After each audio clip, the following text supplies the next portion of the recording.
Welcome to this evening's meeting of the Westerville City Schools Board of Education. We are delighted to have each and every one of you this evening. The agenda will be displayed on the screens in the front of the room for you to follow along. There will be two opportunities to address the board this evening. First being agenda item 6.1. The first set of comments is relative to agenda items 7.1 through 11.5. Please state the agenda items you are referencing at the beginning of your comments. The second opportunity is agenda item 12.1. There's a sign-up sheet located in the back of the room on the table, and each speaker will have 5 minutes to address the board, and a timer will be shown on the screen. And with that, Ms. Marshall, will you please call the roll? Mr. Bell? Here. Mrs. Meyer? Here. Dr. Nestor Baker? Here. Mrs. Altman is absent. Mrs. Davidson? Here. Will you please join us in the Pledge of Allegiance? I pledge allegiance to the flag of the United States of America and to the republic for which it stands, one nation, under God, indivisible, with liberty and justice for all.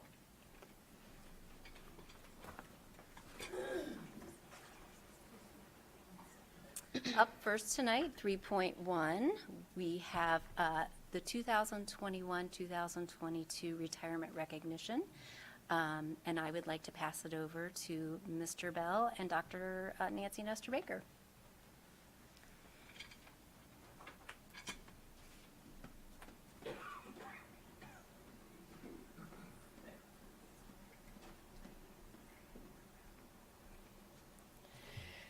Before we begin, let's just say congratulations to everyone with a round of applause.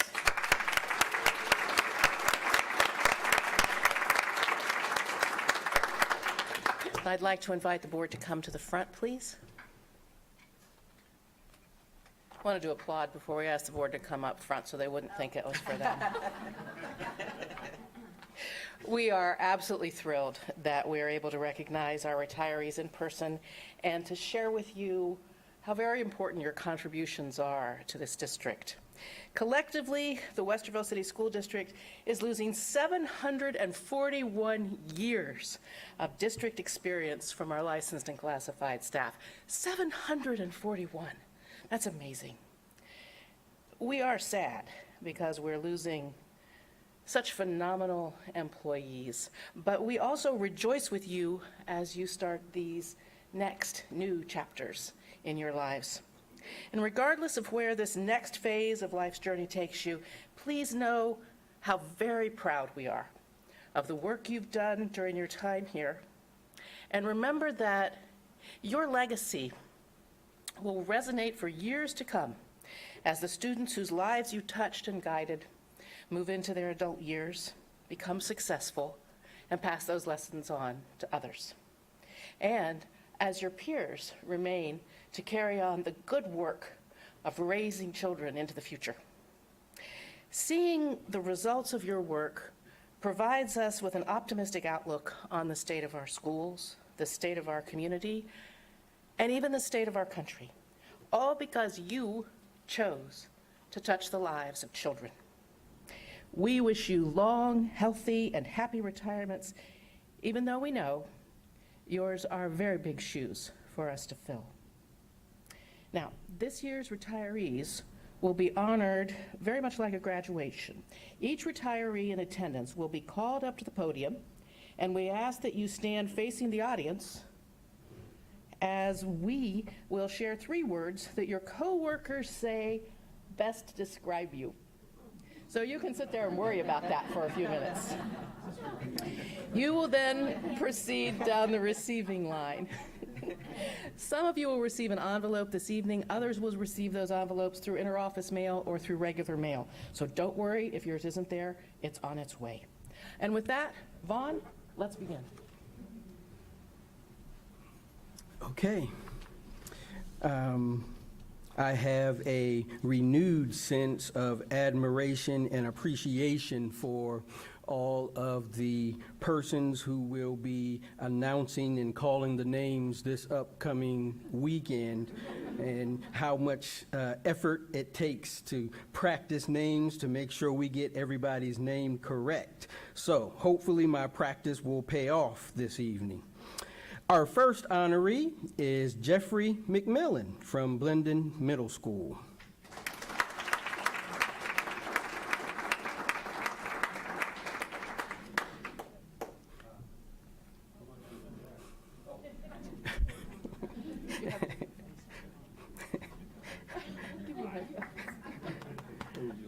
Just stay right there. That's good.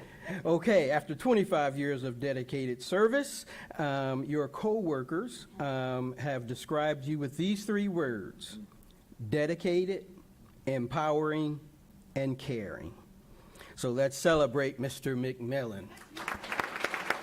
Now, yes, thank you.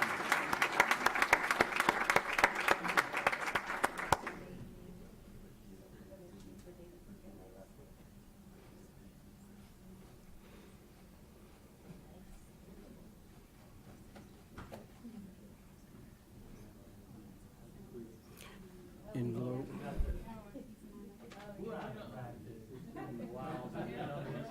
Once a year.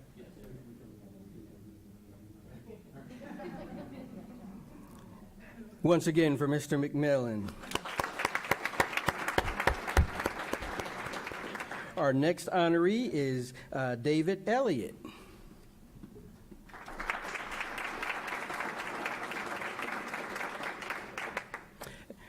After 11 years of dedicated service at Westerville Central High School, Mr. Elliott, your coworkers have described you as cerebral. That's a good thing, especially in high school. Kind and committed. And let's celebrate Mr. Elliott.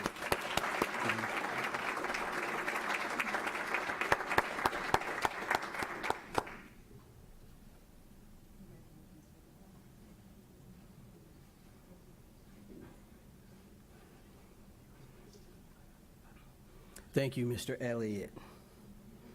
Our next honoree is Laura Einiger.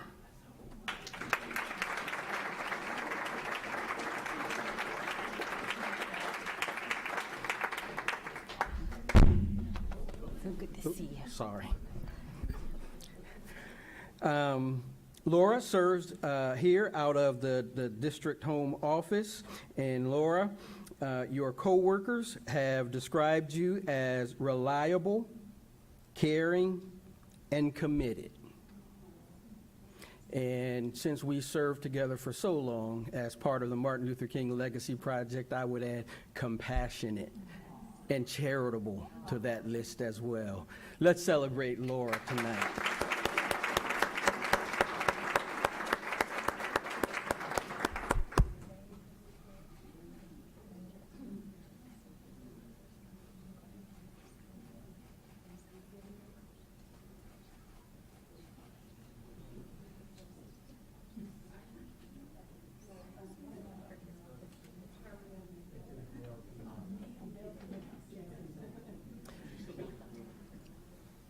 Thank you, Laura.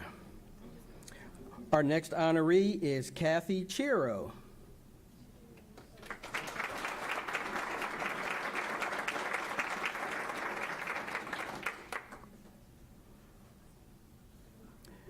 Kathy served in our food service area, and after 20 years of dedicated service, your coworkers have described you as dedicated, thoughtful, and hardworking.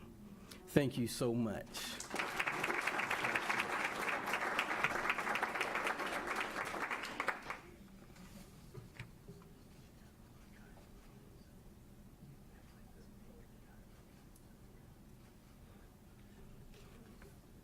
Thank you, Kathy.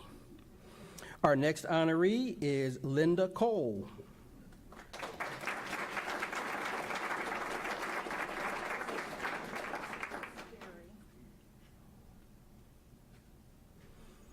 After 14 years of dedicated service in our food service department as well, Linda, your coworkers have described you as talented, funny, and kind.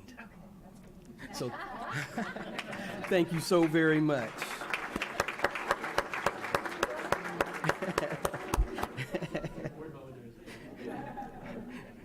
Thank you, Linda. Our next honoree is Jacqueline Hopkins.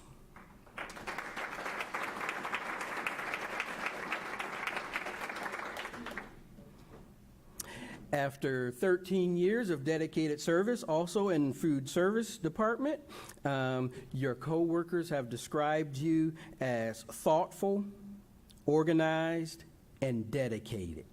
Thank you so very much.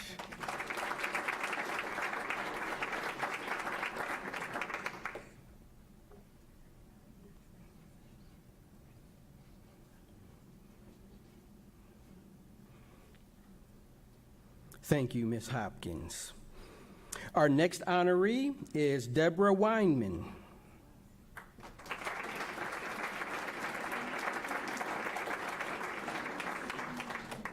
After 21 years of dedicated service in our food service department, your coworkers have described you as kind, dedicated, and hardworking. Congratulations.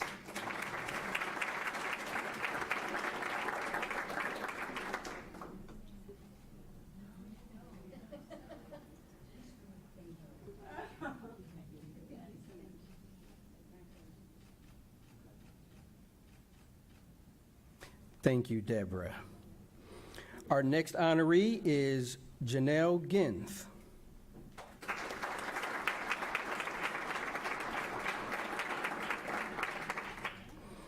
After 29 years of dedicated service at Faust Elementary, your coworkers have described you as compassionate, nurturing, and devoted. Congratulations. Thank you.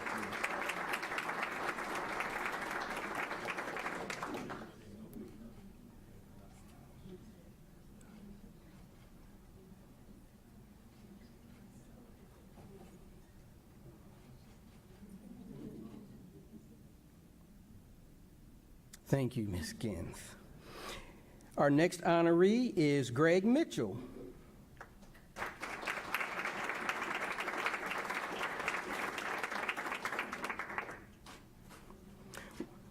Well, after 25 years of dedicated service, Greg will be retiring from McVeigh Elementary School, and his coworkers described him as loyal, kind, and generous.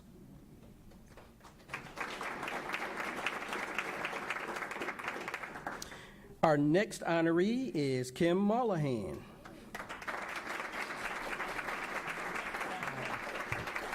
Okay, after 12 years of dedicated service, Kim will be retiring from North High School, and your coworkers have described you as selfless, compassionate, and driven. Oh, thank you. Thank you. So much. Appreciate it. Yes, ma'am.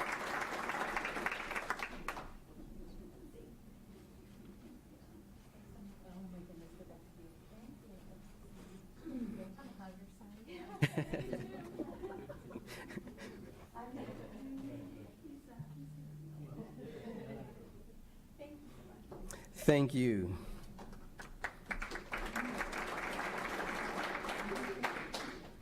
Our next honoree is Timothy Bates.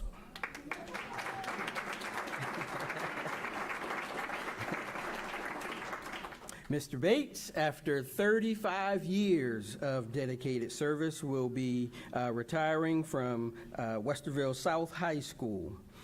Your coworkers have described you as spirited, committed, and fun. Congratulations.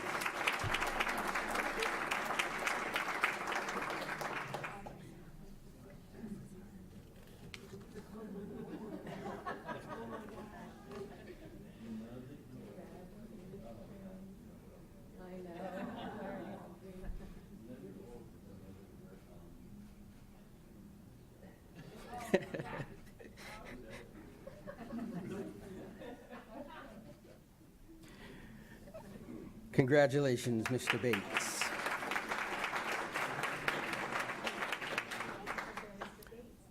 Our next honoree this evening is Jack Bope, Jr.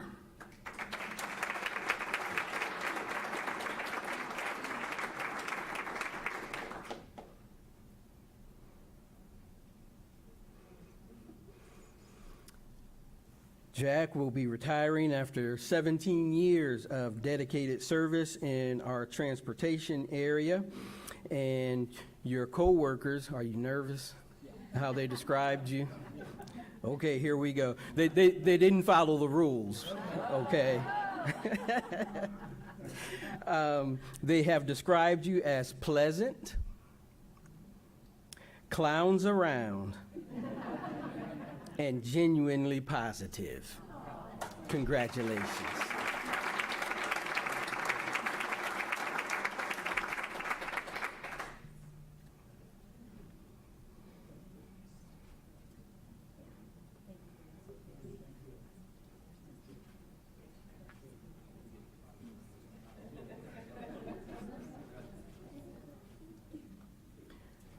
Congratulations, Jack.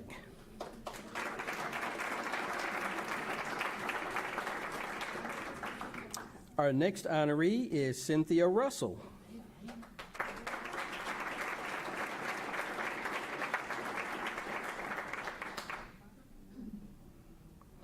Cynthia will be retiring from the Transportation Department as well after 30 years of dedicated service. And your fellow co-workers have described you, it's all good, energetic, caring, and encouraging. Congratulations.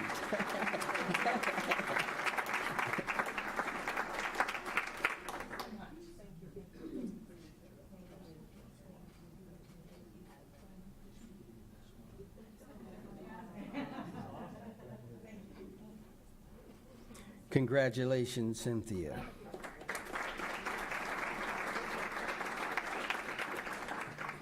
Our next honoree is Carol Stanley.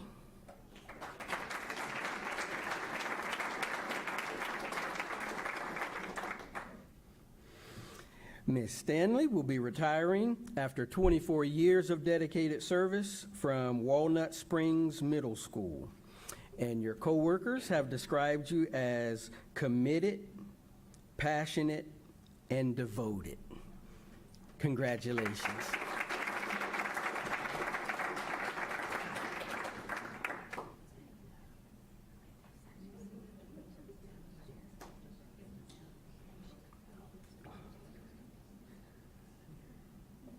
Congratulations. And our final honoree this evening is Kim Wickham.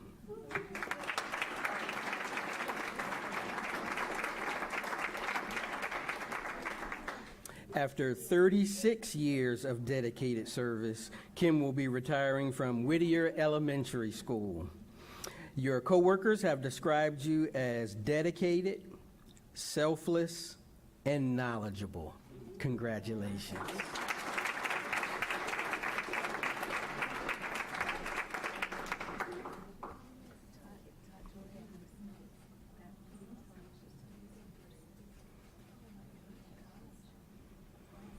Okay, let's give all of our retirees another round of applause.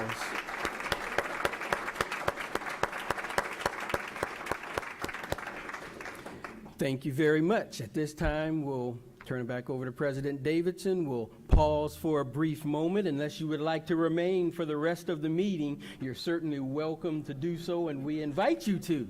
But thank you and have a great evening.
Okay, up next, 4.1, a motion to approve the minutes of the regular Board of Education meeting held on Monday, May 9th, 2022, as presented.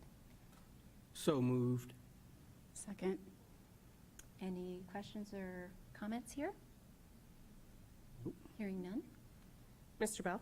Yes. Mrs. Meyer? Yes. Dr. Nestor Baker? Yes. Mrs. Davidson? Yes. 5.1, Ms. Marshall is going to present the 5-year forecast report to us. Ms. Marshall? Sure. Sure. Perfect.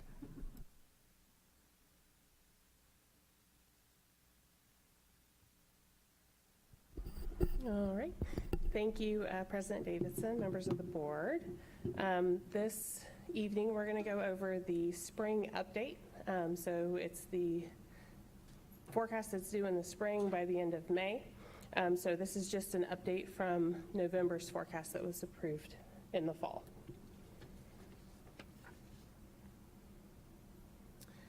So we like to always talk about the purpose of the forecast, which is it serves as a valuable planning tool for the district. We use it for our projections and also our ability to sign the 412 certificate, which is required for some contracts and the annual appropriations resolutions. Requirements of the forecast have not changed. We still have to file it each year by November 30th and then update it by May the 31st. It includes the current year and then the next 4 years, and then we also include 3 years for historical purposes. I like to look at the forecast in 3 separate parts. So we have revenues, expenditures, and then balances and reserves. It only includes the district's general operating fund, and our fiscal year runs July 1st through June 30th. As we look at challenges to the current forecast, our challenges don't really change year over year as we look at forecasting. State funding, so this forecast spans across 3 biennium budgets, so it's very much subject to what happens with state funding. Our legislative changes, as you know, we just recently saw House Bill 126 go into effect, which has had an impact. We'll talk a little bit more about that later. And property tax collections and federal funding as we're looking at the economy and what the future of that might hold. It's important to note that projections are based on the best information we have available today to us, and that assumptions may change going forward in the future. So just the most notable changes from the forecast in November. House Bill 126 did go into effect, and so this eliminates our ability to file settlements with the Board of Revision. And this was estimated to collect about $1.2 million annually. So now we'll be subject to have to see the entire process through with the Board of Revision settlements. Of course, we're limited in our ability to do that as well. So that's been a significant impact to this forecast. We also had portions of ESSER 3 funds that are included in this forecast where we're using those funds to cover some expenses that were normally paid for out of the general fund. So that's about $8.4 million for both years, fiscal year 23 and 24. And then state funding estimates decreased by approximately $500,000 over what our estimates were in November. And that's a direct result of we were using the Legislative Services Commission's calculations, which was all we had available at the time. ODE has since updated the calculations, payment calculations and all that. So we have solid numbers for what our payments will look like going forward. And so that was about a $500,000 drop. And then restricted state funding, there's the new fair school funding formula, House Bill 110, as part of this biennium budget, makes some of what was previously unrestricted revenue now considered restricted revenue. So previously we had career tech and economically disadvantaged. Those 2 revenue sources through the school funding plan were considered restricted and everything else was unrestricted. And so now they've added, not only do we have career tech and economically disadvantaged, but they've also added gifted, English learners, and student wellness. So not new funding, just now newly restricted. This is just a reminder of the Student Wellness and Success Fund. So in the previous biennium budget, which covered fiscal year 20 and 21, the governor had a separate funding that he did for Student Wellness and Success Funds. We received additional revenue in 20 of 1.2 million, and then another additional 850,000 in 20 and 21. That funding was eliminated in fiscal year 22, the current fiscal year. It's included, the dollars from that, what funded that, are now included in the overall funding formula. It's not dollar for dollar, it's not the same calculation, but we still are getting student wellness dollars through the current formula.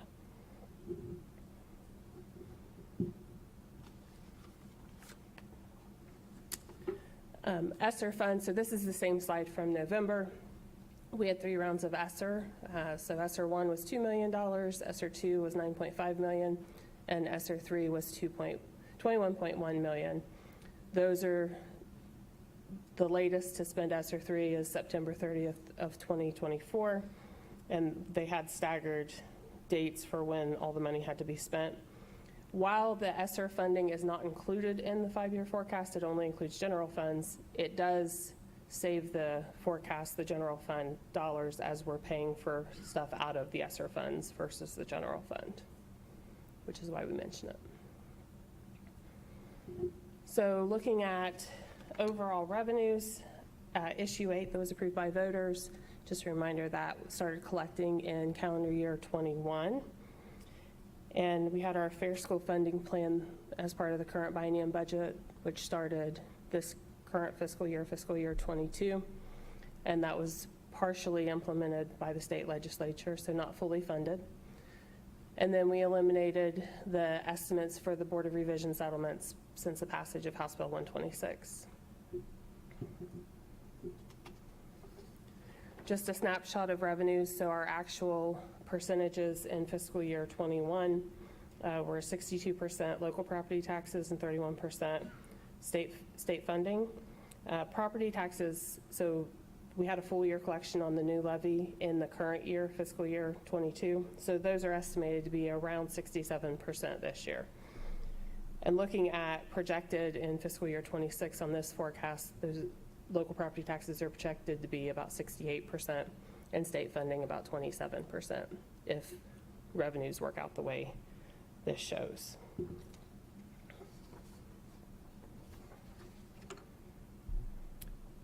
Local property taxes, like I said, were projected to be 67% in this year.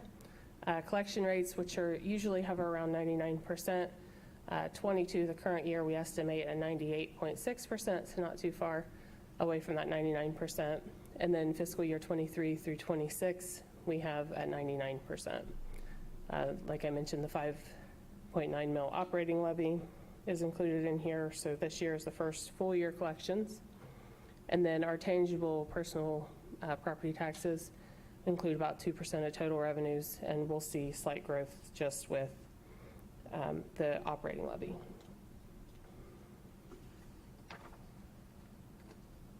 For state funding, not a whole lot changed from here other than the restricted numbers, but just a reminder, when we're looking at the total state revenue, so the unrestricted and restricted state grants and aids, that's our foundation funding formula. And then the property tax allocation, that's reimbursements that we get from the state for homestead and rollback reimbursements that we get. So when we're looking at the revenue from 21 to 22, it looks like it decreased significantly, but that's because the state reduced our revenue by the transfers out. So we had an expenditure side of transfers going to community charter schools and private schools. So those transfers were eliminated, but they also reduced our funding, our revenue for that same amount. So the funding numbers between, you can see the change in restricted and unrestricted there. So in 21, the restricted funding was about 1.3 million, and now it's about 3.1 million. So it was a pretty significant change. And like we discussed, so the current biennium budget is fiscal year 22 and 23. So we have the Fair School Funding formula partially funded in those 2 years. So the current year, fiscal year 22, we're receiving about 1/6 of that funding. And in fiscal year '23, we'll receive about 1/3 of that funding. And then the rest is to be determined by the legislature when they do the next biennium budget. We also have two more biennium budgets in this forecast period, so 24 and 25, and then 26 and 27 will be. For all other revenues, these mostly include payments in lieu of taxes, Board of Revision settlements, interest revenue, tuition, student fees, and other miscellaneous receipts. So the House Bill 126 does eliminate the Board of Revision settlements after calendar year '22. Interest rates have decreased pretty significantly thanks to the pandemic, so our revenue has decreased from our interest revenue has decreased quite a bit from that. And rent revenue has also decreased significantly due to just our facilities being able to be open and all that. And then all other financing sources, that includes refund of prior year expenditures. Those are usually one-time receipts. Hard to predict, and they include our Medicaid reimbursements. As we look at our revenue uncertainty, state funding is always up in the air. We had our cuts, just a reminder, we had cuts made in fiscal year '20 and '21. As a response to the COVID-19 pandemic, the state cut our funding pretty significantly. And then we had the new funding formula that's not fully funded for the current biennium, and then our new biennium budgets that we're looking forward to in the future. And then our property values, I think we all know property values are inflated right now, so what the future holds for that, we don't know. Property tax collections, the economy, and legislative changes, all those things can affect our revenue. For expenditures, they are anticipated to increase annually, and it also includes opening Minerva France Elementary next fall, and then Minerva Park Middle School in the following fall. And we are using portions of the ESSER funds to offset revenue losses and help sustain operations. And we started in FY21 through FY24. A snapshot of expenditures, so our actual for '21 overall compared to our projected for '26, not a huge change over the forecast period. For our personnel expenditures, these run at about 78% of our total expenditures, and we are using our fiscal year '22 through '24 is using our estimates from the district staffing plan. So as we're opening the new buildings, we have a lot of new staff coming on, new positions, those sorts of things. So we have that very detailed plan laid out in this forecast. And then for fiscal years '25 and '26, we're including adding 5 certified and 1.5 classified FTE annually. And then our new staff for Minerva France and Minerva Park. So Minerva Park Middle School, we have staffing that we're hiring in fiscal year '23 to prepare for the fall of '24. And then the personnel costs for the mental health staff that were paid for out of the student wellness and success funds that we talked about earlier, that funding was eliminated, so now they're back in the general fund. And then we have 27 pay dates in fiscal year '23, which inflates that year by $4.5 million. And then ESSER 1 provides $2 million, ESSER 2 provides $6 million, and ESSER 3 provides $16.9 million overall cost reduction in the general fund for this forecast.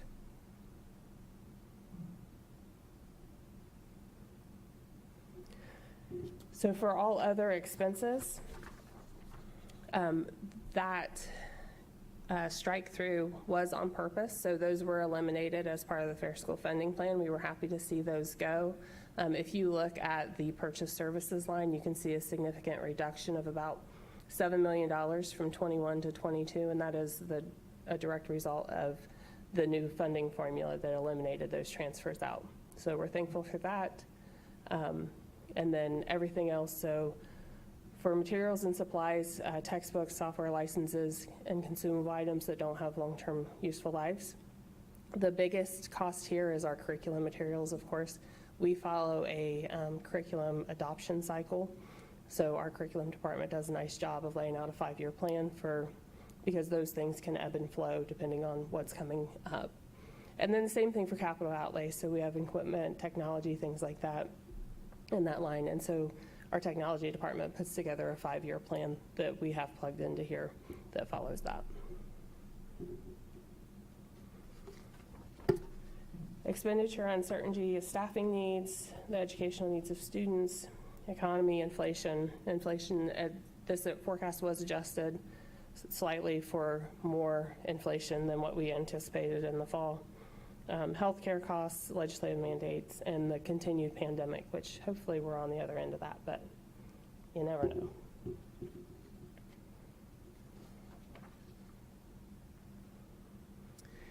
And then our changes and balances. So we had the 5.9 mil operating levy passed in 2019. We have the 2 new schools that are opening, which increases overall operational costs. This forecast predicts a 64-day unreserved cash balance in fiscal year 26. We try to stay around 45, so that's good. And then any future levy planning, of course, will depend on what happens at the state with the state funding. It is a significant portion of our budget. And we are assuming that we will see flat funding through the duration of the forecast for this forecast period. That's all I have. Any questions?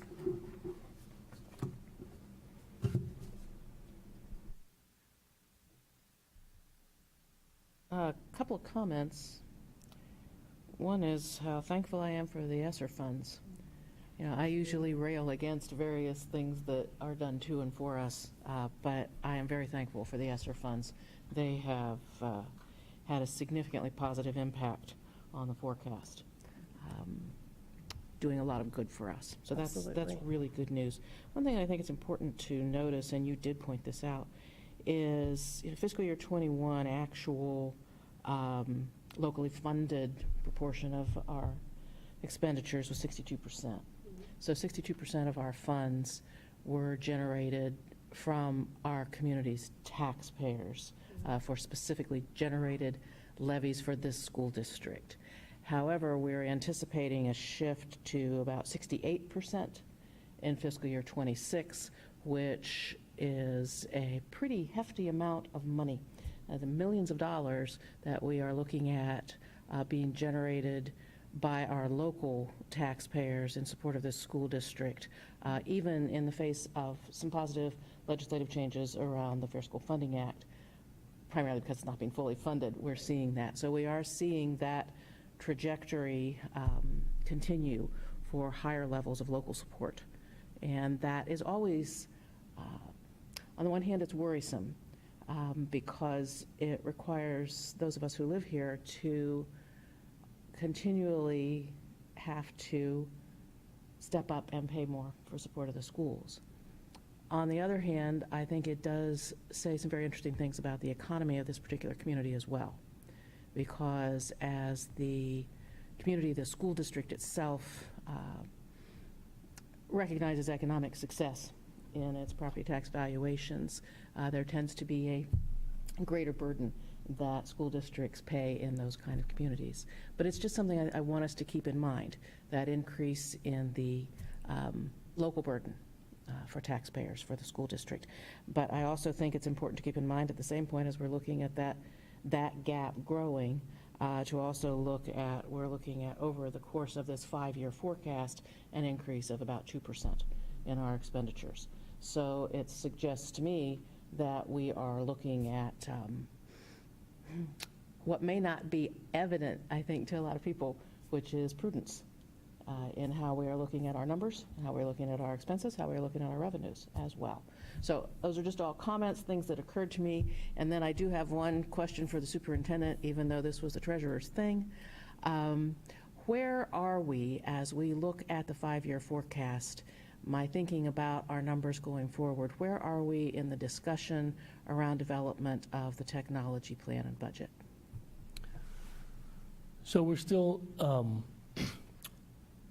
examining we're getting ready to survey families to get some feedback from them regarding movement towards expanding access for our students, specifically with Chromebooks.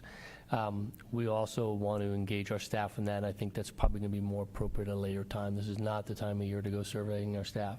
And continuing to work that plan around the resources we have, all the trajectories you have in front of us right now say fiscal conservative is going to be the key for us moving forward. And then as Ms. Marshall has pointed out, we are looking at where does the state go in the future in terms of their funding and the fair school formula.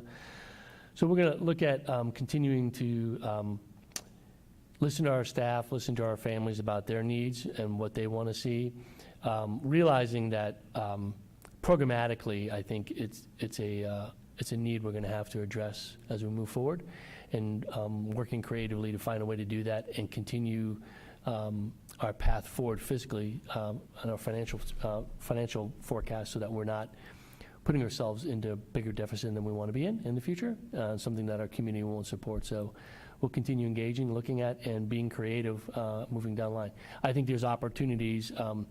A good forecast, and Ms. Marshall does an outstanding forecast, is always a conservative forecast, and there's assumptions in there. So we're going to keep an eye on the assumptions and have continue developing a plan so we have something in our back pocket, shovel ready to go when we're ready to do. And there's also opportunities to look internally at what are we already doing that can be moved around, let go of in terms of supporting other initiatives that we want to do in the future. There's always that opportunity as well. Thank you.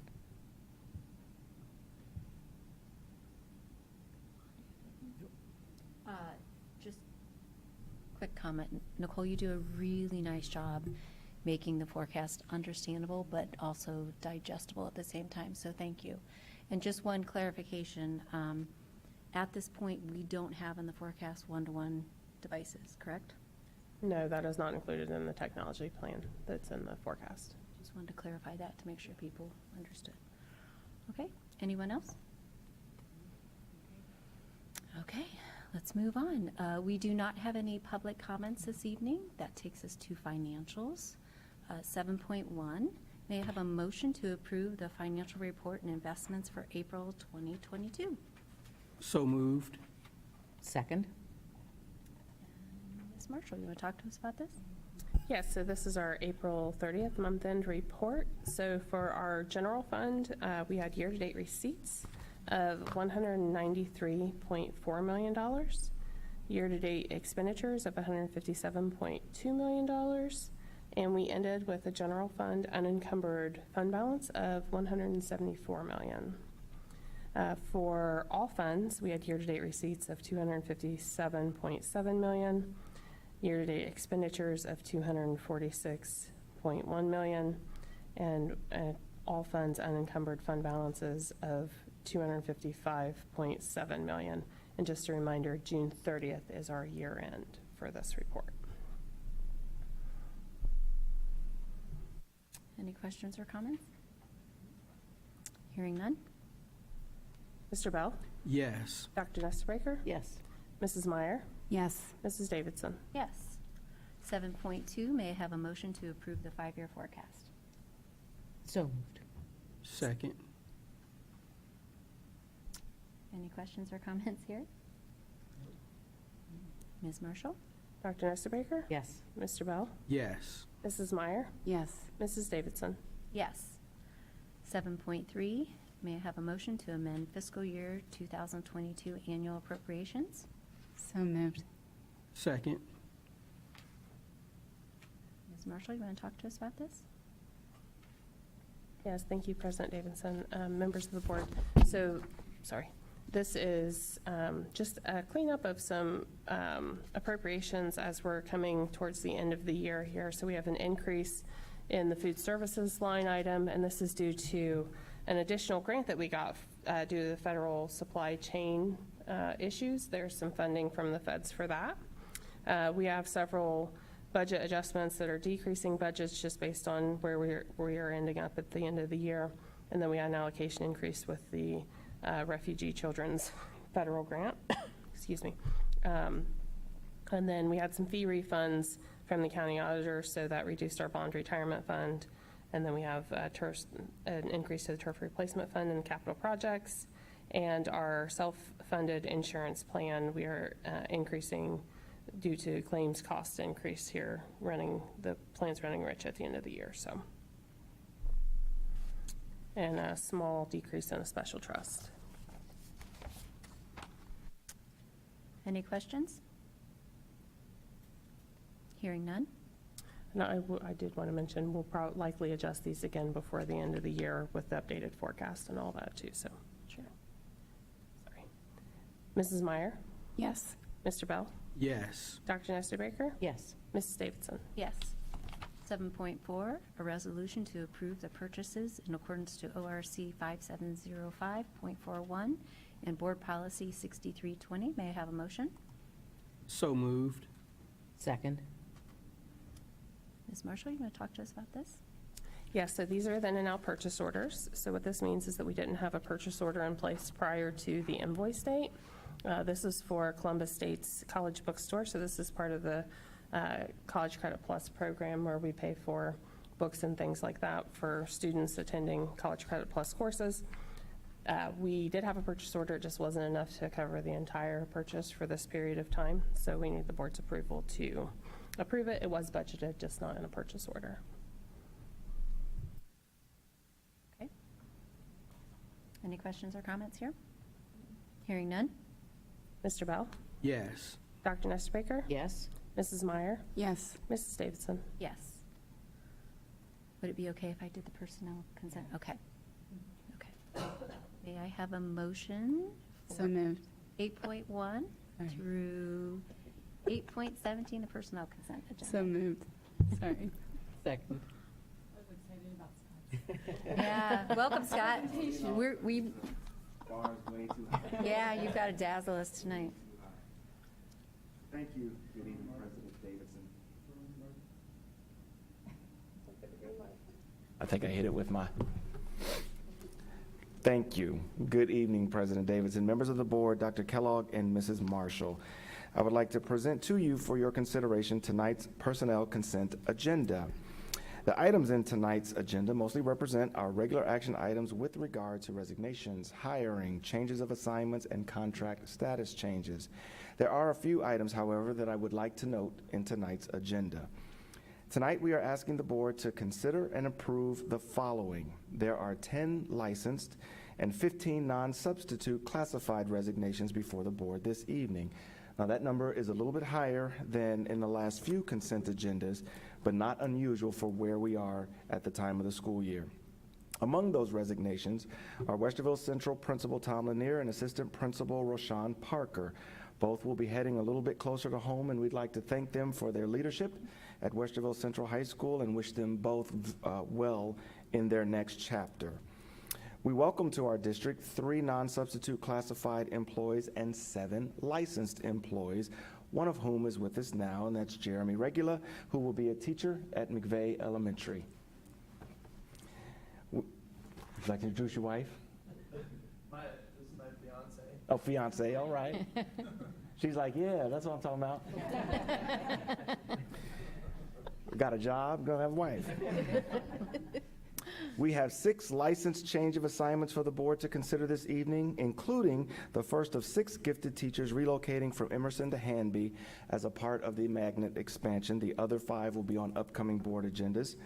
We have a licensed contract status change that I would like to call out. And as you know, there have been quite a bit of turnover at McVeigh Elementary this year.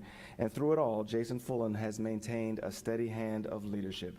And we are excited to put before the board the ability to remove the interim tag in front of his name and request that the board approve him as the next principal of McVeigh Elementary. And we have Jason with us now.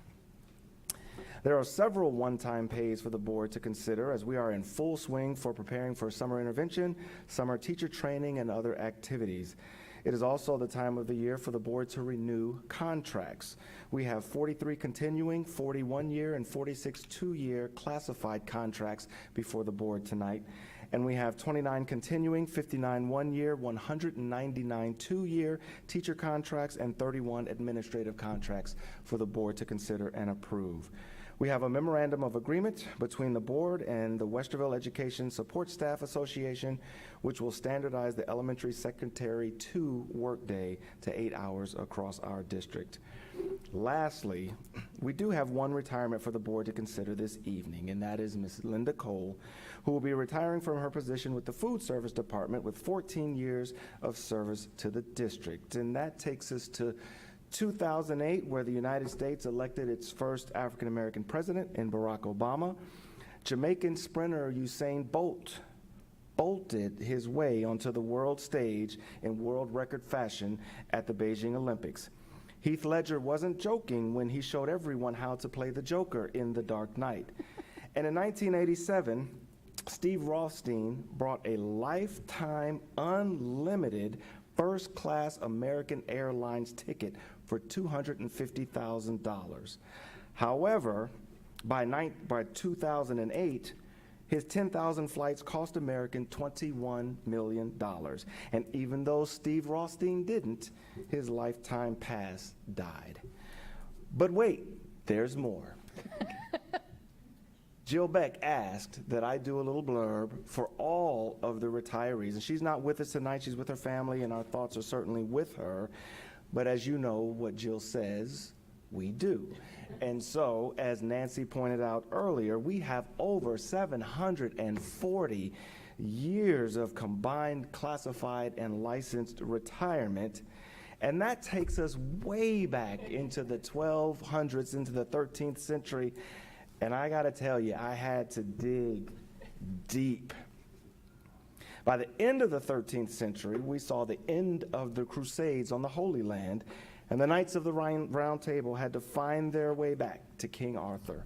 People still believed the world was flat. They believed in dragons and sea monsters, and sailors told of beautiful mermaids who guided them at sea. Marco Polo returned to Europe from China with spices, silk, noodles, and gunpowder. Mansa Musa, the king of the African empire Mali, was born and even adjusted today for inflation is still considered the richest man to have ever lived. A little closer to home, before there was a Westerville, lived the Wyandot, Delaware, and Shawnee tribes near small rivers they called Olentangy and Scioto that flowed into a beautiful river they called Ohio.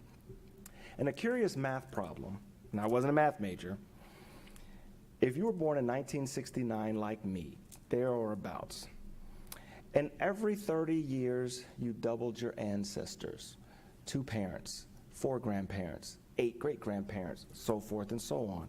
By the time you got into the 1200s, you would have more ancestors than there were people on the planet, which says to me, in some kind of way, we are all connected. And with that, if you have any questions, I'd be glad to answer. That was really good. That was really good. Thank you. Thank you, Scott. Mrs. Meyer, Yes. Dr. Nesterbaker, Yes. Mr. Bell, Yes. Mrs. Davidson. Yes. And if everyone is okay, I'll take old business as one. 9.1 through 9.6, may I have a motion for old business? So moved. Second. Any questions or comments with these items? Hearing none? Mr. Bell, Yes. Mrs. Meyer, Yes. Dr. Nesterbaker, Yes. Mrs. Davidson. Yes. That takes us to new business, 10.1, first reading, policy 5112, entrance requirements. And I'd like to welcome Dr. Ebrecht. Thank you. Reader's Digest version of what Reeves just said is we're all connected. He could have just started there. He did a Anyway. really nice job. Yes, he does, doesn't he? All right. Well, coming to you this evening just for a first reading of this policy adjustment here. Since March 1st, members of the enrollment team have streamlined our processes, enhanced internal procedures, developed a video detailing exactly how parents can enroll, and that's online on our website. It's less than 3 minutes. And we revised updated policy and our administrative guidelines specific to the enrollment process. So that's what we're bringing forward tonight is just this policy revision. Really, it's about clarity, and I worked with with Kaylee Nestor Baker, specific about the entrance requirements, and just wanting to make sure we align everything with our processes and procedures we're currently doing. And this hasn't been revised or updated and approved by the board for 4 years. So we're bringing it back, clarifying some language, and there's really no substantive revisions other than in clarity. Any questions or comments? Hearing none. So we're good. Good. Thank you. Thank you so much. Thank you. That was the easiest one I've ever done. Thank you. 10.2, first reading revision middle school engineering course of study. Ms. Baldwin, welcome. Thank you. Dr. Ebrecht, is this your phone? Oh, yes, it is. Okay. Don't want to lose that. Thank you. Sorry, everybody. Good evening, Ms. Davidson, members of the board, Dr. Kellogg, Ms. Marshall. I have several different curriculum and instruction items tonight that I'm going to share with you. So I'll go over one and ask you be able to ask any questions, and we'll continue with I think there are a total of 6 maybe that I'm up here sharing with you today. So in alignment with our board policy 2220, adoption course of study, and board policy 2510 and 2520, adoption of textbooks and the instructional materials and equipment, I am bringing several items before you this evening for consideration. The first agenda item is middle school engineering and design. This course is an exploratory course that all of our 7th grade students take. Project Lead the Way curriculum serves as a core content for this course and involves 2 modules, automation, robotics, and design and modeling. Project Lead the Way updated automation robotics, which has been incorporated into this updated course of study. Teachers have also enhanced the course over the last 8 years with multiple student-driven design projects. They have also adapted instruction to align with the 8th grade engineering extreme curriculum, and the new course of study reflects these updates. All of our instructors for this course do attend Project Lead the Way professional development, gives them a really solid foundation for this course, and also provides us the opportunity to tag these courses as career technical education courses for our middle school students. With that, I can answer any questions you might have about engineering and design. Hearing none. Okay, you can move on. So I'm going to move on to our secondary social studies course of study. And the course of the study for social studies grades 6, 7, American history, and modern world history were updated to reflect ODE's social studies content standards that were updated in 2018 and 19, and they were fairly modest modifications. For example, in grade 6, the standard previously read, modern cultural practices and products show the influence of tradition and diffusion, including the impact of major world religions, including Buddhism, Christianity, Hinduism, Islam, and Judaism. And it now reads, diffusion of agricultural practices and products, technology, cultural practices, major world religions, including Buddhism, Christianity, Hinduism, Islam, and Judaism, impacted the Eastern Hemisphere. Another example in American history was that the Declaration of Independence reflects an application of Enlightenment ideas to the grievances of British subjects in the American colonies. And it now reads, the Declaration of Independence elaborates on the rights and role of the people in building the foundations of the American nation through principles of unalienable rights and consent of the people. So some content standard changes that have been reflected in those course study updates. One change in grade 8 that OD made was the removal of financial literacy standards in that course. However, Ohio Revised Code still requires financial literacy instruction in either grades 7 or 8. So that is something that we're going to be working with a team of teachers around where is the best fit for that in our middle school. And that will also parallel conversations that we'll be having at the high school, because the financial literacy requirements changed at high school as well. So instead of simply being exposed to content, our students need to earn a half credit of financial literacy. And so we're going to be working to determine where the best fit is in our high school curriculum for that. And then in American history, we also are going to be, or American government, excuse me, we're also going to be considering the new requirements around the instruction around peace officers too, and how that fits. So that will be a team of teachers that works with our curriculum instruction team next year to determine those updates. Are there any questions about social studies?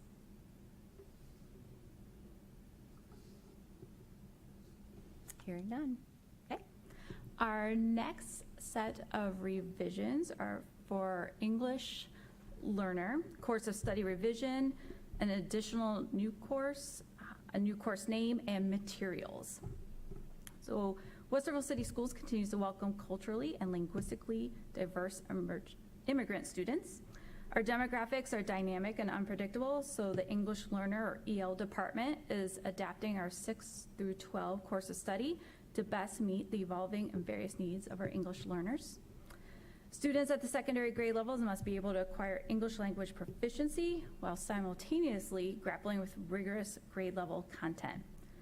Our courses of study are designed to support English learners in grades 6 through 12 with academic language and development based on the ELPA standards. And our EL courses are written to integrate culturally sustaining standards-based practices, a focus on the portrait of a graduate, an equitable assets-based mindset. Through engagement in EL courses, students will be able to speak, listen, read, and write using higher order thinking and English academic discourse. And a few highlights in these courses include enhanced support for new arrivals at the emergent level, scaffolded vertical course alignment to prevent students from becoming long-term English learners, a focus on comprehensive literacy development at the middle level, and specialized course at the high school level to support English learners in meeting new graduation requirements through the medium of ELPA standards. And professional development will be provided to teachers during our Westerville Educator Days and will be ongoing with support from the vendor and the EL department.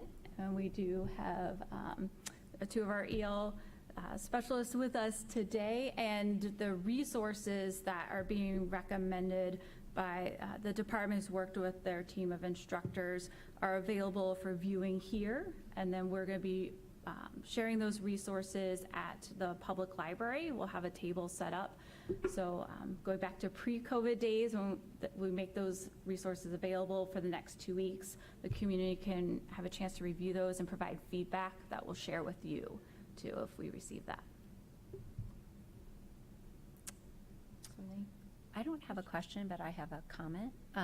Really trying to learn and understand a lot of these pieces this weekend, and I struggled with all the acronyms. I would just ask that maybe if you could write some of the things out. By the way, you can't Google this stuff, because I tried. It's not out there.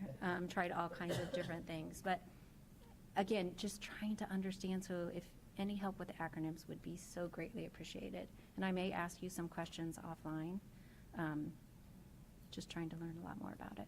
But thank you very much. I really like these pieces. So.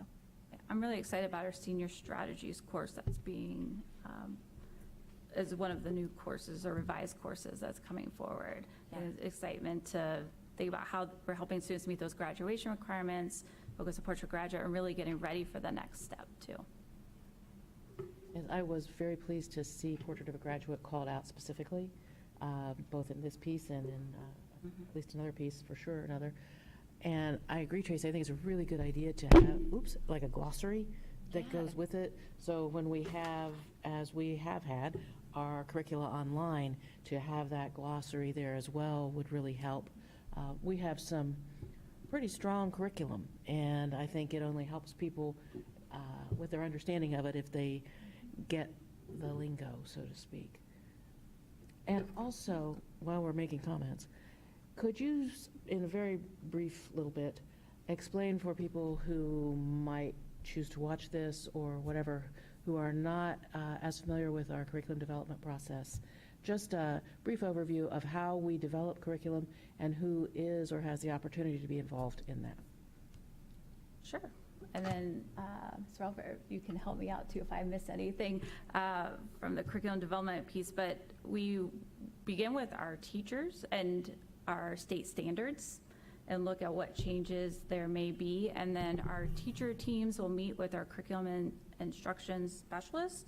We have our content specialist at the secondary level and at the elementary level, meet with our teachers and guide them through that. We have a handbook that really details out what a course of study should include, and looking at our resources.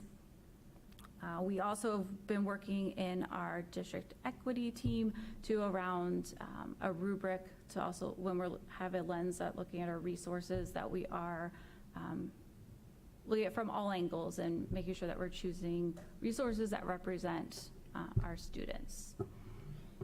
Did I catch? All right. So, but it is truly a team process, and understanding what our teachers need, what our students need, and then also I think having feedback and giving our families an opportunity to review the resources is important as well. Thank you. Nancy actually asked my question. I was going to ask what, so I appreciate that. Yeah, thank you. Just a quick note. So when it goes through the rubric, you know, because diversity, equity, inclusion is a component that we're really focused on, is it just the rubric, or does the like Cynthia DeVise and Latrice Reeves come in to during that process, and you know, are they part of that process? Not necessarily. They've been involved in the development of the rubric, and then that rubric is, when we bring the teachers in, there's a number of different items we give them to help them move it along. So not necessarily those two people. Really the goal is across the district for a greater awareness to how we look through the lens of equity, diversity, inclusion in anything we do.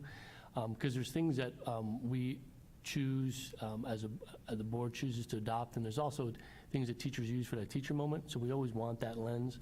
So that's been part of our ongoing effort in terms of just everybody having that mindset is part of what we're working towards. And then also have the curriculum council, so it does go through curriculum council as well before it comes to my desk, before it goes to your desk.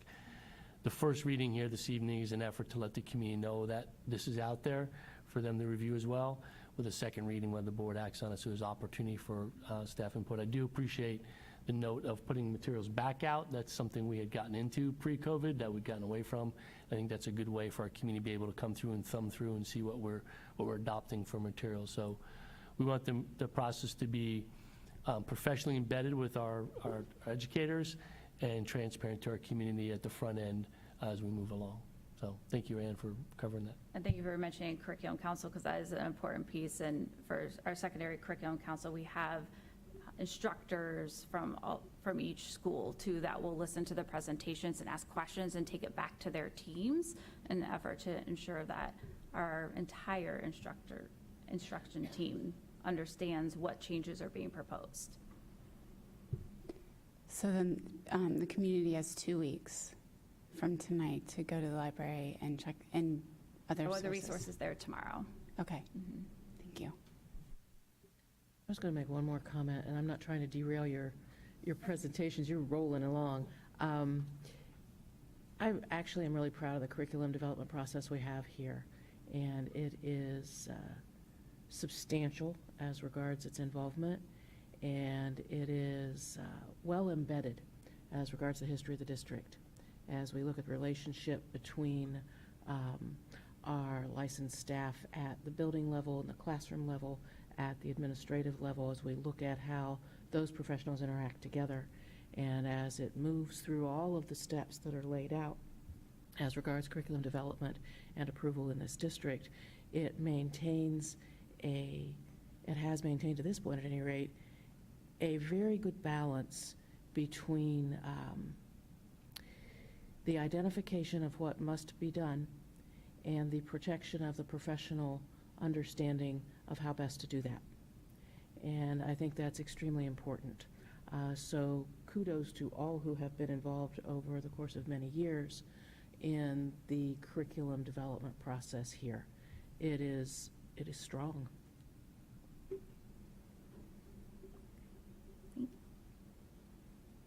Okay. With that, I'm going to move on to our course name update. I think 10.5. 10.5 is Connections. I have this wrong on my notes here.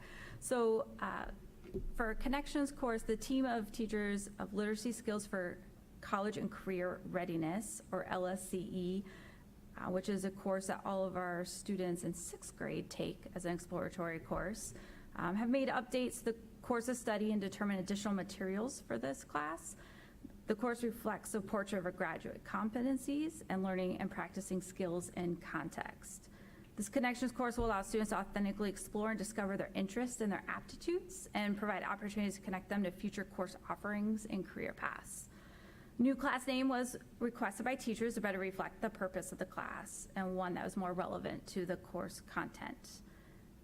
Connections was chosen because the class connects students to skills and experiences that support current and future school and work pathways. And teachers have selected one additional book that we have over on our table and online resources from Junior Achievement, who've been a great partner as we reviewed this course.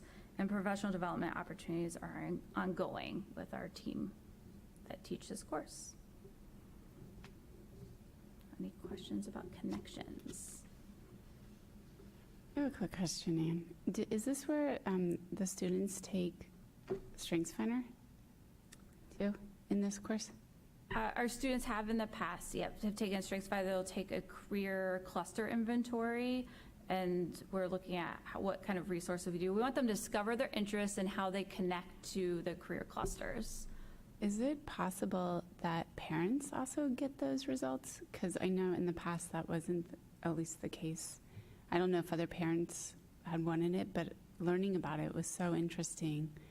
And I think it could support parents at home, support their children in those career paths and in those skills to at least know what their strengths are. Yes, I can connect with that team to understand what the communication with home about that exploration and those results are made.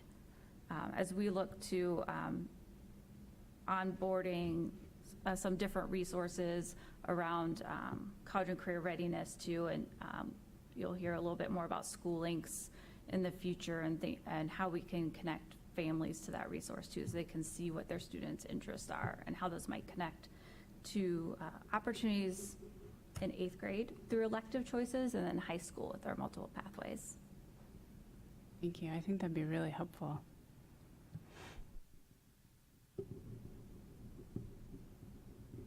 I'll write that down so I don't forget. Okay. Any other questions about that one? Nope. All right. Next up, our revision for our IB courses of study. And as an IB World School, Westerville South implements the IB course revisions as they are published. International Baccalaureate reviews and publishes course revisions every 6 to 8 years. This year, there are 3 revised courses that have been previously board adopted: IB Business Management Standard Level, Standard Level and Higher Level, and IB Theater Standard Level. Additionally, we are proposing to add one new course, which will be first taught in August of 2022, which is IB Theater Higher Level, or HL.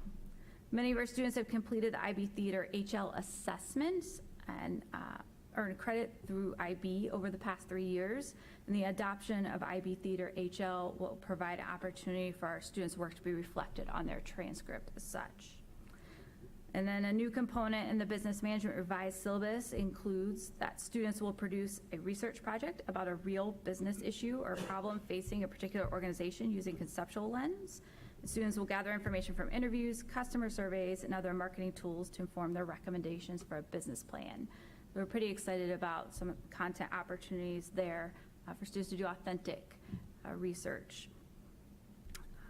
And then at the theater revised syllabus includes that students will choose a published play text they've not previously studied and formulate a vision for the design and staging of the entire play for an audience.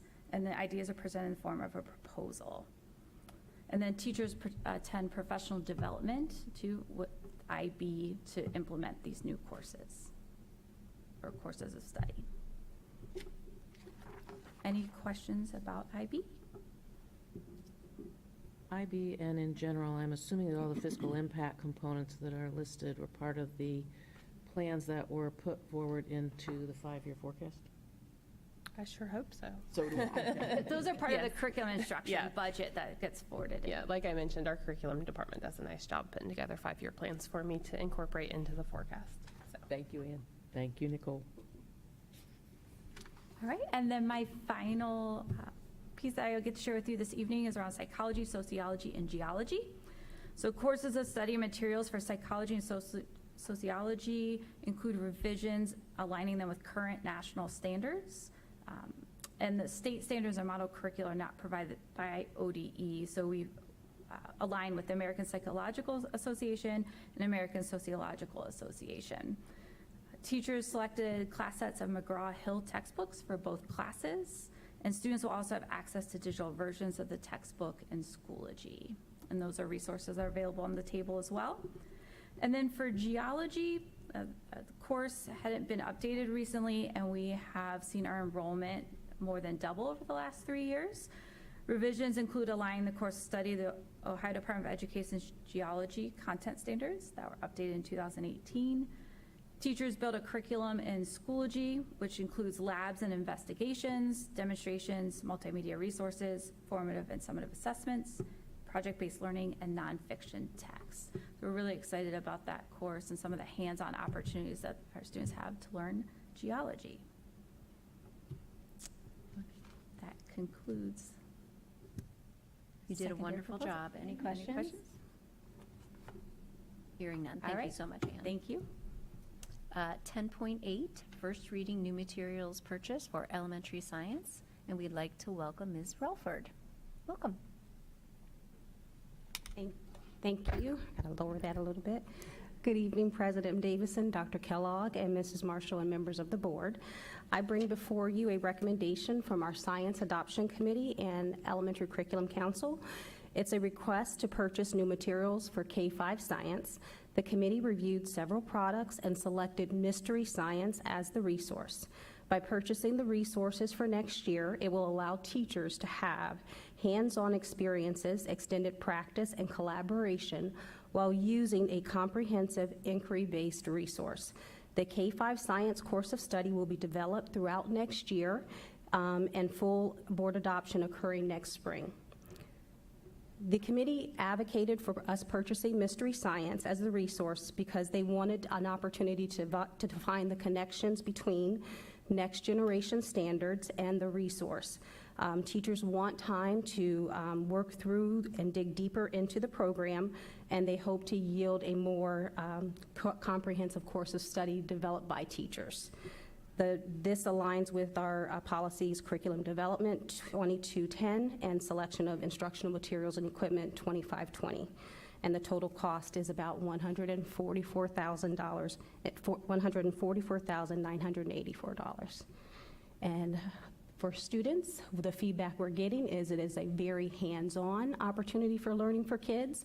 The committee members have tried it out in the buildings, and the kids are begging us for Mystery Science.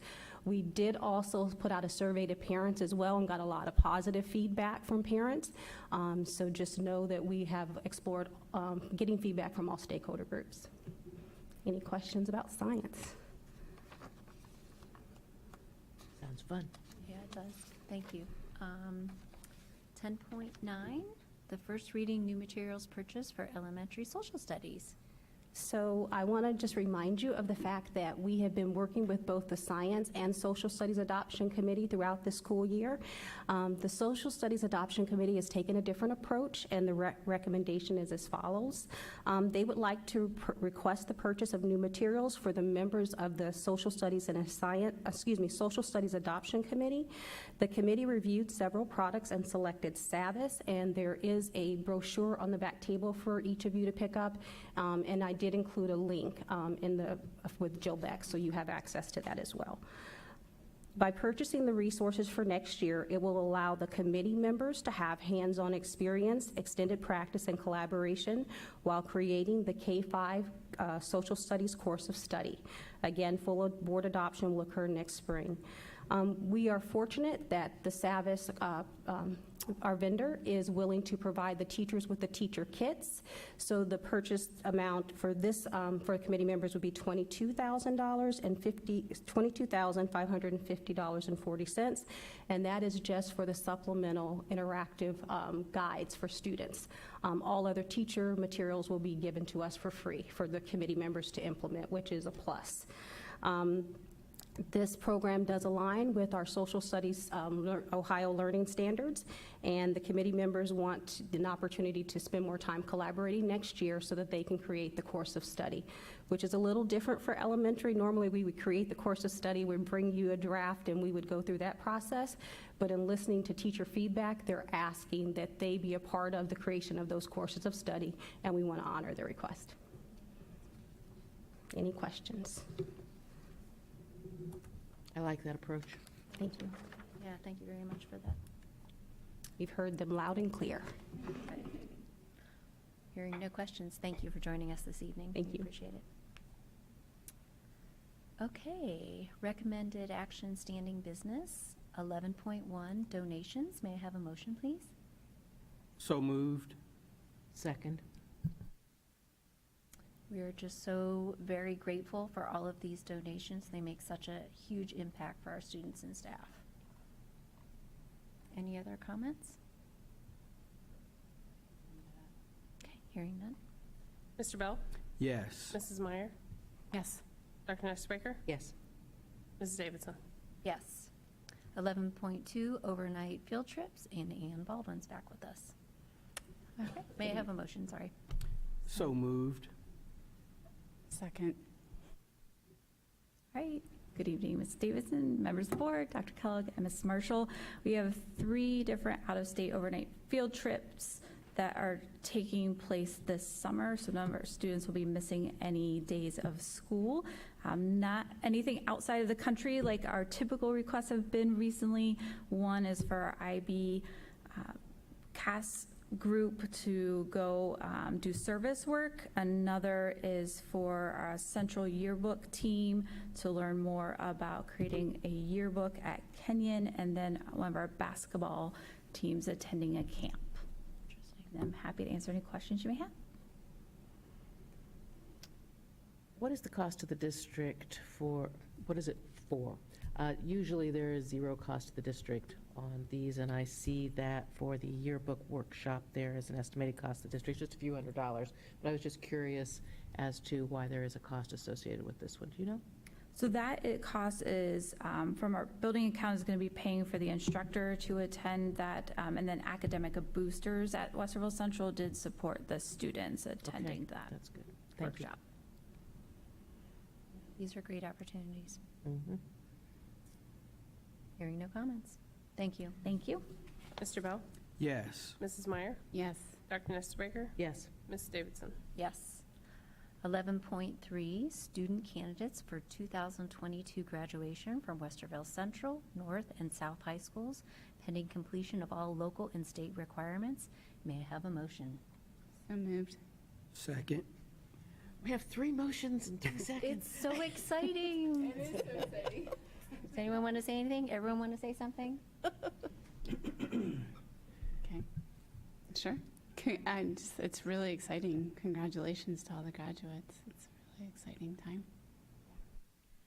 I can't wait to go Saturday. So, yep. All right. Mrs. Meyer? Yes. Mr. Bell? Yes. Dr. Nestor Yes. Mrs. Davidson? Yes. 11.4, resolution to approve the application for one-time records disposal according to records retention schedule. May I have a motion? So moved. Second. Not as much fun. Yeah, sorry. And I know this is routine, but do you want to explain it to us just for? Not nearly as much fun, no. Yeah. Sorry about that. Sorry. So this is our just annual records disposal the board has to approve. So we do this every year as part of our records retention policy in accordance with our disposal policy and all that. So, yeah. 229 boxes, I think. Quite an endeavor. Yep. Okay. Mr. Bell? Yes. Dr. Nestor Baker? Yes. Mrs. Meyer? Yes. Mrs. Davidson? Yes. And 11.5, resolution for impracticality of transportation. May I have a motion? So moved. Second. And Mr. Dorn's joining us this evening. Thank you. Good evening, President Davidson, Vice President Altman, who's not with us tonight, members of the board, Dr. Kellogg and Ms. Marshall. This resolution is requesting the board approve adding a student to the impractical to transport list. Ohio law allows for public schools to determine impracticality of transportation after consideration of a number of factors, such as the cost of providing transportation and the number of students transported. In May of 2021, the board passed a resolution declaring 4 students impractical, and then we added another student this past December. This resolution will add 1 additional student. The Office of Purchasing and Logistics evaluates each listed private school student per the requirements of Section 332702 of the Ohio Revised Code for determination status. Approving this resolution would allow the district to offer payment in lieu of transportation in the manner provided for by the Ohio Revised Code. The payment in lieu amount is determined by the state. From the recent provisions in the budget bill, the minimum amount for payments in lieu is to be 50% of the amount determined by the department as the average cost of pupil transportation from the previous school year. The cost for fiscal year 21 has been established at $1,077.10, and therefore the 50% payment will be $538.55. Any questions or comments here? Hearing none. Thank you, Mr. Dorn. Mrs. Meyer? Yes. Dr. Nestor Baker? Yes. Mr. Bell? Yes. Mrs. Davidson? Yes. We do not have any public comments this evening, so that takes us to board comments. Would anyone like to make a comment this evening? Yes. I'll go first.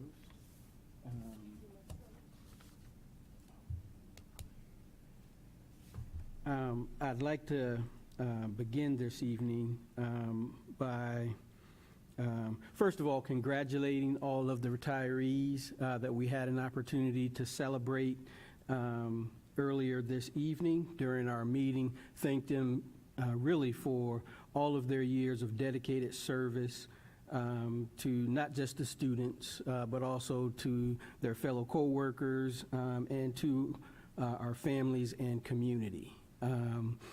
As educators, their contribution into our lives is far greater and deeper, probably, than some would realize.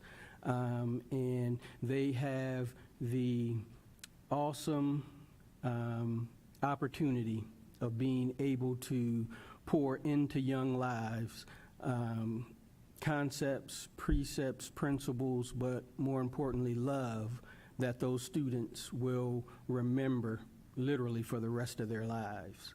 And so I just want to say, thank you to all of them for all of their wonderful contributions over the years.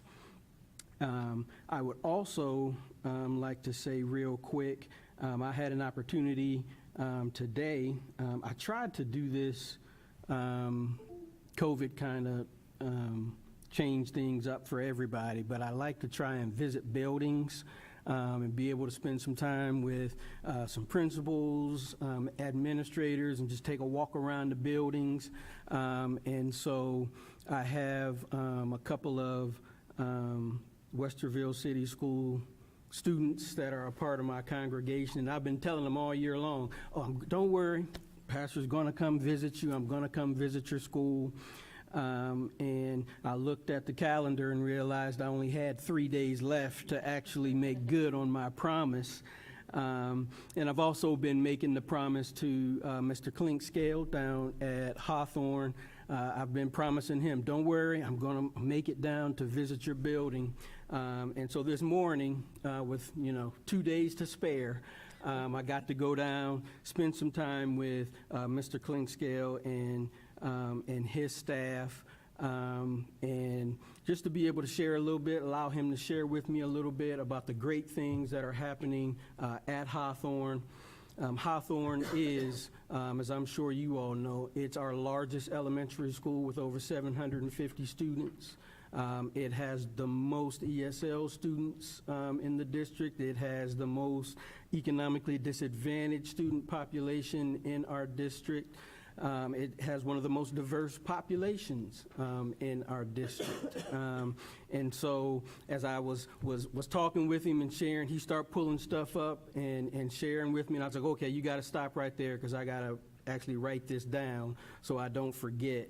But I want to celebrate the tremendous success that the students and staff have had in that building over the course of this year, where their iReady scores at every grade level was over 100%, which meant that at every grade level, they had 100% increase in learning over this past year. And the increase was actually 116% growth in reading and 112% in math. At the building level over this last year. And I thought that was just really nothing short of remarkable when we remember where we were in July of 2021 and the school year was ready to start after coming off of a year of the pandemic and now having to enter into another year of the pandemic. To have that kind of academic success was tremendous. And he also shared with me some of their Ohio State testing scores as well. And so in math, the third grade math scores increased from 57% passing to 63% passage. The fourth graders went from 53% passage rate to 61% passage rate. And the fifth graders in math went from a 45% passage rate to over 56% passage. And that is in a year, half of which was we had to endure a hybrid learning model. And I just thought that was really, really wonderful to hear that kind of progress being made in our buildings, particularly because as we were entering this year, the big part of the big conversation was about how much learning loss was going to be experienced, not just this year, but when you combine that with the previous 2 years that we've had that have been affected by COVID. And so I just thought that was remarkable. And so just want to celebrate with Mr. C, as he is known in the building, and it seems like every student in the building knows him, and Miss Alston. And so just want to celebrate him, his staff, for the wonderful academic achievements that they have enjoyed, as well as, working on the social emotional aspect of it as well. When we stop just for a moment and consider that half of the students in our elementary buildings have not known education without COVID, and just how much the social emotional learning piece is so important there. So just want to celebrate Hawthorne, and I'll finish by saying thank you, and want to celebrate not just the staff at Hawthorne, but the staff all across our district, because these are just statistics that are just one building, but I know that's reflected all across our district. And so I just want to say thank you to our educators, to our teachers in the classroom, to the support staff, to the custodial staff, food service staff, transportation staff. Just thank you for what we know has been a difficult year all the way around as it relates not just to education, but to life, and for how they have hung in there and helped our students be successful. Just thank you, thank you, thank you. This will be our last board meeting for this school year. 2 days left and kiddos will be out. And so just want to encourage the staff to also, over the course of the summer, please take some time to relax, be with your families, and we are looking forward to a great year next year as well. So just thank you. I don't want to dilute anything that Vaughn said, so all I'm going to say tonight is hallelujah and amen to what you said, Vaughn. Thank you. Yeah, I don't know. I ditto what Vaughn said. That was really great. I do have some legislative updates, and there's a lot of stuff we could stay here for, gosh, I don't know, months. But I've whittled it down to be hopefully very short.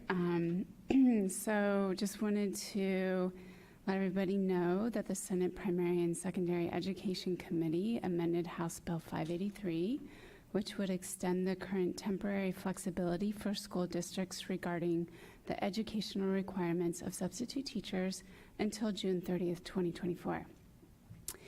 Also, it establishes a study committee to examine the substitute teacher shortage. And then the committee also amended Senate Bill 306, which would establish a voluntary tutoring and remedial instruction program that public schools and chartered non-public schools could choose to participate in by notifying the state superintendent of public instruction. And then moving on to House Bill 529, there will be a second hearing on Tuesday, which is tomorrow. And this bill requires public and non-public schools to post on a publicly accessible website course curricula, including a course syllabus that includes a list of all instructional materials, activities, textbooks, and a written summary and state academic standards.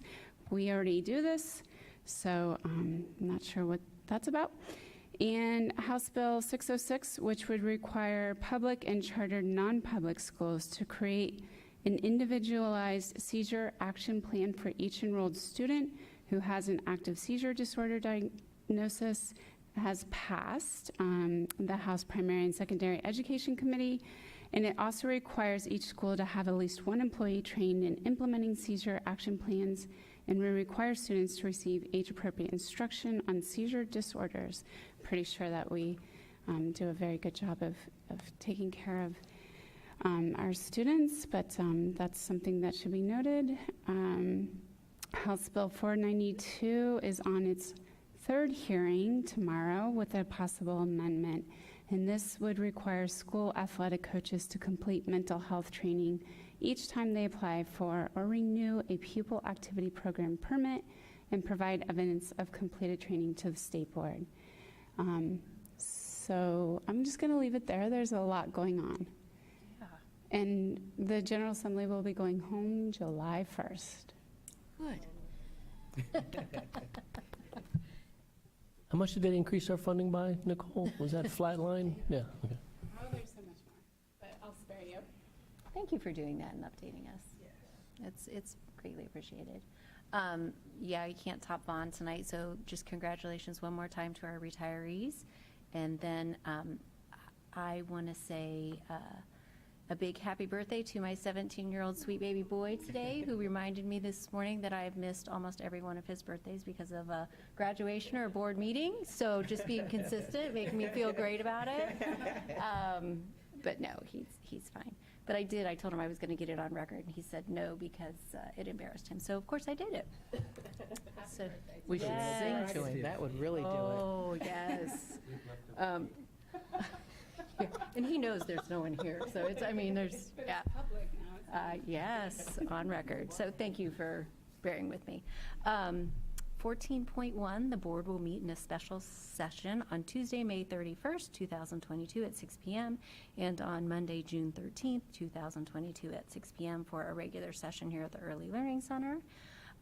With that, we are going to enter an executive session for consideration of employment of an employee. May I have a motion? So moved. Second. And we will be back after that to adjourn. You take that.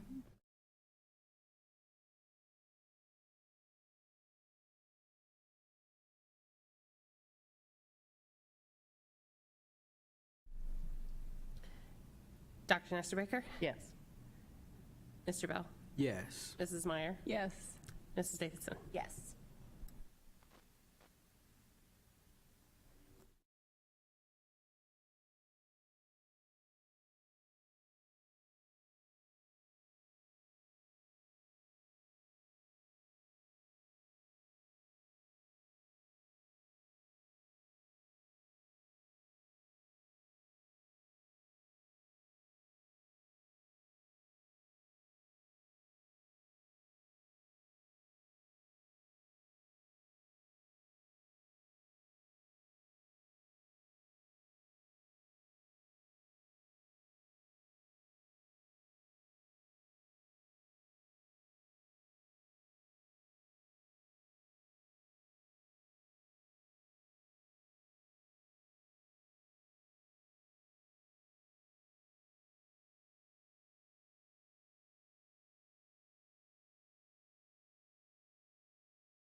We have just returned from executive session, and we are ready for adjournment. May I have a motion to adjourn? So moved. Second. Mrs. Meyer, Yes. Mr. Bell, Yes. Dr. Nestor Baker, Yes. Mrs. Davidson. Yes. We're adjourned.